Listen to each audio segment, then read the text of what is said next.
I'm sorry, I Kathy didn't Brown. see. Oh, there it is. Okay. I'm back here. Kathy Kathy? Brown, pitting outside the box.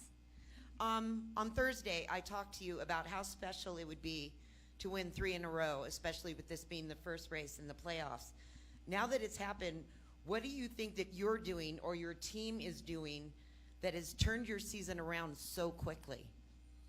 Well, I don't know. I'm not really in a great frame of mind to answer that because I'm so caught up in what 500 wins means for Penske, what 3 in a row means for us as a team, and what the last 3 weeks has meant to me personally and professionally. It's just really, really special, Kathy. So to go with that, a lot of things have come together. They have to come together to win. Winning is more than being the fastest. Winning is about being the best in all facets and taking advantage of opportunities. We probably weren't the best today with respect to being the fastest car, but my team was the best today with respect to executing on the pit stops, putting us in a position to control the race, and then getting through the chaos that I think you guys all saw over the last 20 or 30 laps. To this date in the season, or to date before these 3 races in the season, we hadn't been able to do that. I don't know if I necessarily think we're any faster than we have been the rest of the season, as much as I would say we're finding ourselves taking advantage of opportunities at a much higher level. And with that in mind, that's what great teams do. And I'm so thrilled to death to see this team do that here over these last few weeks, because I can tell you that today, last week, and the week before, we weren't good enough to just dominate a race. It took a total team effort, and that's what our guys delivered here today to win in Las Vegas. We're going to go to Jerry, then up to the press box, and then come back down I don't here. know, did that answer your question, Kathy? Close? Okay. Jerry Jordan kicking the tires, that net and PRN over here to your left. First off, there were 6 cautions the last 57 laps of the race, I believe. When you're sitting out there and then there's That's it? It felt like maybe 30, but go ahead. That's what I was gonna. That's part of what I was gonna ask. Is what was it like for you out there on the track trying to wait that out? And did you know you had the car to win? And what went through your mind when you got to the checkered flag? Well, the cautions were, frustrating, but the only thing more frustrating than that was that red flag. Oh God, that was. I've heard stories about living in an oven before, and I think I've lived it now. But with that in mind, it's a challenge. This was a mentally grueling race, because when you get hot, when you're stuck in those situations, and then you add the chaos of the restarts, and all those things come together, it really tests you and challenges you mentally. And our team was able to make the most of that. And also, the win gets you beyond the Roval. You thought about that at all? No, I'm just happy for today. I haven't really thought big picture beyond the Penske side of 500 wins and how special that is to me and to everyone in the organization, and to be a part of that in some small way is really an honor. We're going to go upstairs to the press box for a question. Yeah, Chris Knight, CatchFence.com. Brad, in a time where sponsorship is so critical for our sport, you've been able to do it with 3 different sponsors for the last 3 weekends. I like that. He's thinking outside the box. I like this. How important is that for you?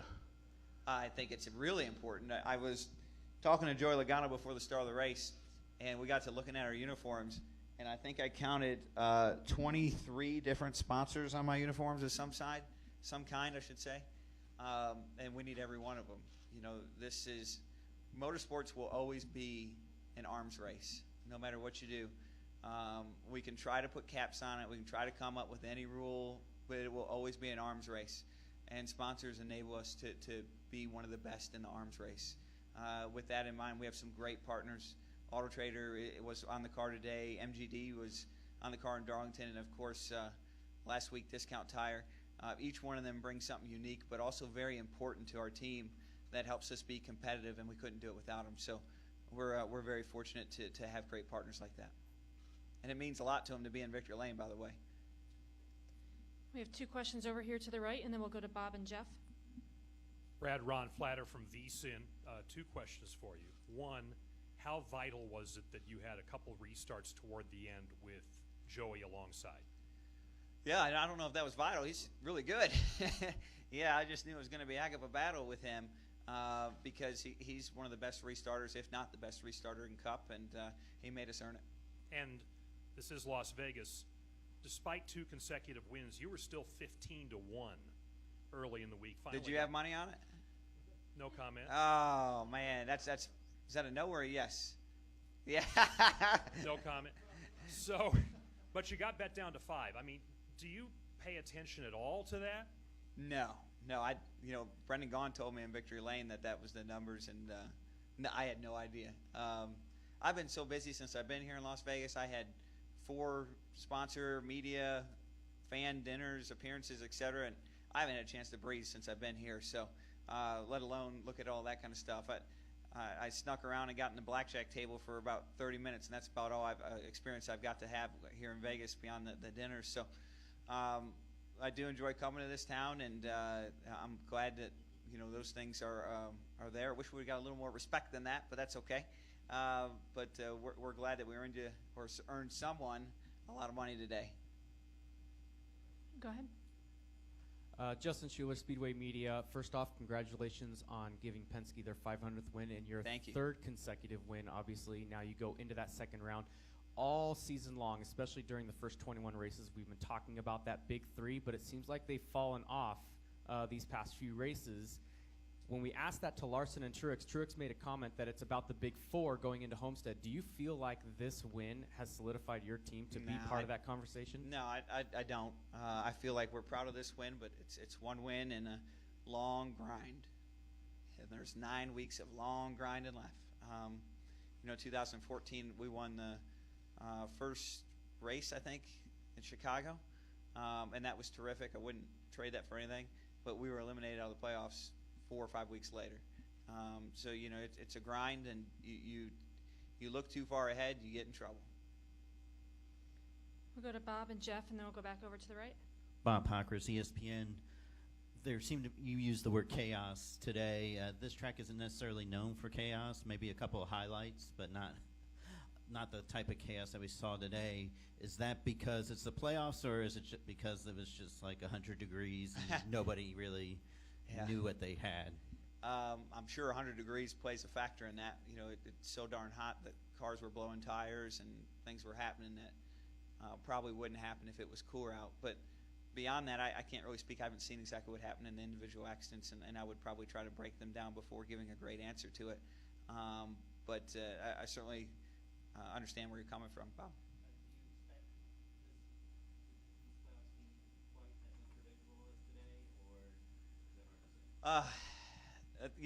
Like I said earlier, Bob, I've tried to think of the playoffs as 1 week at a time, and I've tried not to get too far ahead. I think I've made that mistake in the past, and so whether it comes to the Roval or Phoenix or Homestead, you got to get there first, and the pathway through there is 1 week at a time.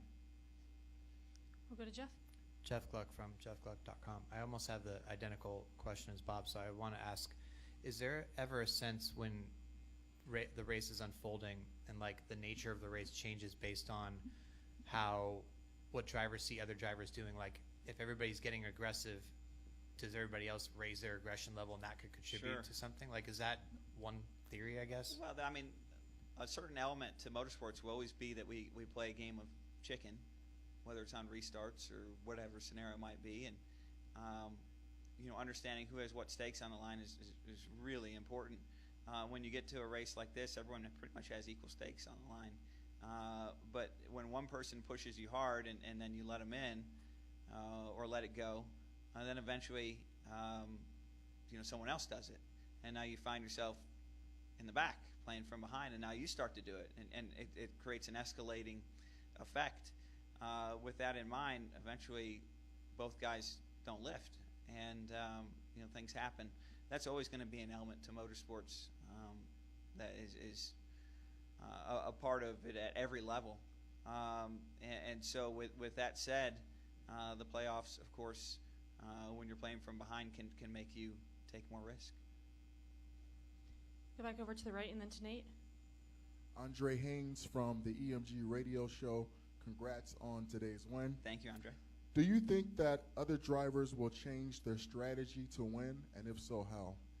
I don't know who's in what point situation, but one of the things about this format is it definitely changes people's strategies as you get towards the cutoff races, if you're from behind or if you're way ahead. And every person has their own unique scenario. Of course, our scenario right now is very good, but some are not as fortunate. We've been in that spot as well. And when that happens, you definitely put all the chips on the table. We'll go to Nate and then Dickenware and Jerry. I got two for you real quick, Brad. The first is, I think the first 9 restarts, the leader took the outside. The last 3 restarts, you took the inside. Why? I just felt like it was working better, and felt like I was able to control it a little better on the bottom. I don't know, maybe that was right, maybe that was wrong, but we're here now, so I'm glad we did. And then I want to get your opinion on this. Martin Truex Jr. was asked about you winning 3 in a row, and he said that Brad clearly found a horseshoe. 3 races in a row, he's won, and he's not had the best car. If you really want to talk about the sport being what it is, you've got to look at that. Yeah. Is that a fair assessment? He's spot on. We have not been the best car the last 3 weeks. This week we were probably a top 3 or 4 car. I didn't get to see the 4 car before he had his issue, but I thought he was running pretty good. He was obviously in front of me at one point. And him and the 78 were very strong. The 78 was clearly the best car. And we put everything together when it counted and kind of stole it today. Same scenario the last 2 weeks. I thought the 42 was the best car in Darlington, and we hit the strategy right and executed the last pit stop, and that put us in position to win. And in Indy, we were nowhere near probably even a top 10 car. We were probably a 15th place car. And Paul Wolf hit the strategy right, and then I hit the restart right to make all the passes when it counted and won that race. So with that in mind, no, I feel like we stole the last 3 races.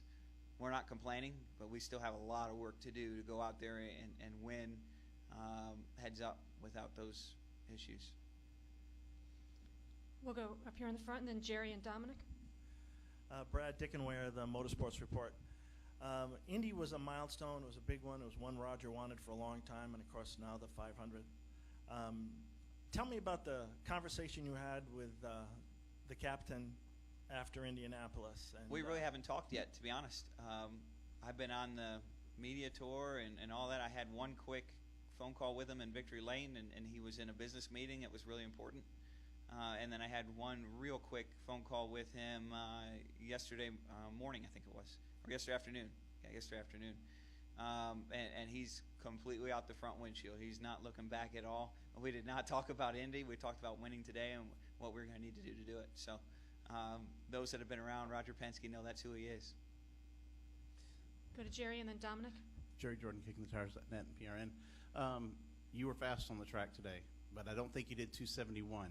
No. Bob went out and bested his goal. Can you talk about your dad? Yeah, I'm so proud of my dad to be getting it on the salt flats, not terribly far from here, and he hit 271 today.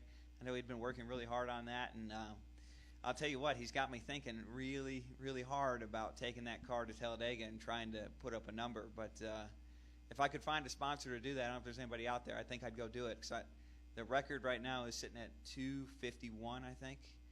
Closed course with A.J. Foyt somewhere on a test track here on the West Coast. And I think his car can hit 270 at Talladega. So if I could get somebody to help me make it work, I'd love to go do it. So that's my quick endorsement. But I think there's an incredible opportunity out there. And I'm so proud of him for building it and having the dream and vision and putting it to good work. And he'd been there the last 3 or 4 years, and I think 2 of the last 3, it's flooded out or rained out, however you want to look at it, and hadn't been able to run. He was so disappointed, and he called me about a month ago, and he said, I really want to go back to Bonneville. Can you help me get there? And so I was his sponsor for him to get there. And I think he borrowed a trailer or something, a truck, and towed all the way out there. And, of course, as you saw, he hit his number. His goal was to hit 271, and I think he hit 265 last time he was there. And he just keeps toying with it, tinkering with it. He's not retired, but he's semi-retired, and this is his hobby, and I'm thrilled that he's having success with it. I mean, couldn't be any worse than today. No, I think it'd be really fun. The hardest part is getting tires because the tires are only good for about 220 mile an hour. So Grant Lynch, I'm sure Grant's still around. He's probably listening right now. Grant, we got to figure this one out, but we'll see how it goes. We'll go Might have to get a hall pass from the captain too. I don't work on that one too. We'll go to Dominic and wrap up with Jim. Dominic Goddard going with the racing experts back here. Just curious if you can just kind of talk about the team morale the last few weeks compared to what you've been seeing the last couple weeks now. Yeah, well, I mean, I haven't had a lot of time to spend with the team, and I feel terrible about that. But the week being what it is with media and sponsor and fan request appearances that we have to do, that's just the way it goes. But what I've seen out of them from in the driver's seat while they're working together, they're certainly hitting all the marks, and I'm very, very proud of them for that. Have you noticed any difference from like 3 or 4 weeks ago to now? We're just faster. We're faster on pit road than we've ever been. Going to wrap up over here on the left with Jim.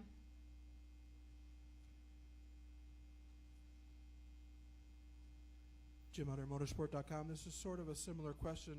You mentioned it a little bit in Victory Lane, but whether or not you think you have the speed to compete, or you lucked into some of the wins,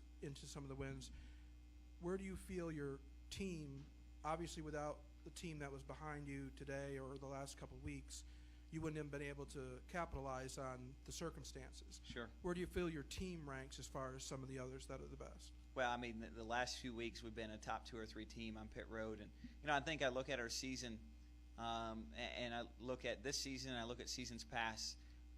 We find a way to win as a team when we have at least one strong card, right? That strong card might be a fast car, it might be fuel mileage, it might be pit road.